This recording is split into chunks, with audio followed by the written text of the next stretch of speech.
আসসালামু আলাইকুম গাইস। এই যে আমার গ্রামের বাড়ি গাইবান্ধা সাদুল্লাপুর। এই যে আমাদের গ্রামের বাড়ি আসছিলাম, আমি গেছিলাম বাজার করতে। এই যে কাঁচা বাজার করে নিয়ে আসলাম, আমার মায়ের জন্য গরুর মাংস কিনে নিয়ে আসলাম, ব্রয়লার মুরগি। এই যে আমার বাড়ির রাস্তা এখানে, এই যে দেখেন আরও রাস্তা আছে, আমি একটু বিকল্প রাস্তা দিয়ে ঢুকছি। এই যে আমাদের বাড়ির রাস্তা, এই যে এটা হচ্ছে আমাদের বাড়ির রাস্তা।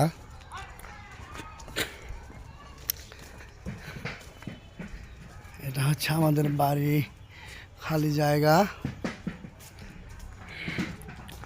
এটা আমার বাড়ির সামনে। এই যে আমার বাড়ির ভিতরে ঢুকলাম। হ্যালো গাইস, ওয়ালাইকুম সালাম। এই যে আমার নানি আসছে আমার বাড়ি। এই যে আমার নানিকে ডাকছিলাম ফোন করিয়া, বাজারে গেছিলাম, উনি এসে বসে আছে। যে আমার মা এই যে রান্না আছে মাটির পাতিলে, দেখেন অনেক পুরাতন আগের মাটির পাতিল। গ্রামের বাড়ি আমরা মাটির পাতিলে ভাত খাই, অনেক সুন্দর লাগে, মিষ্টি। তবে গাইস এই পর্যন্তই ভিডিও। ভিডিওটা ভালো লাগলে বেশি বেশি লাইক কমেন্ট শেয়ার করবেন। আসসালামু আলাইকুম।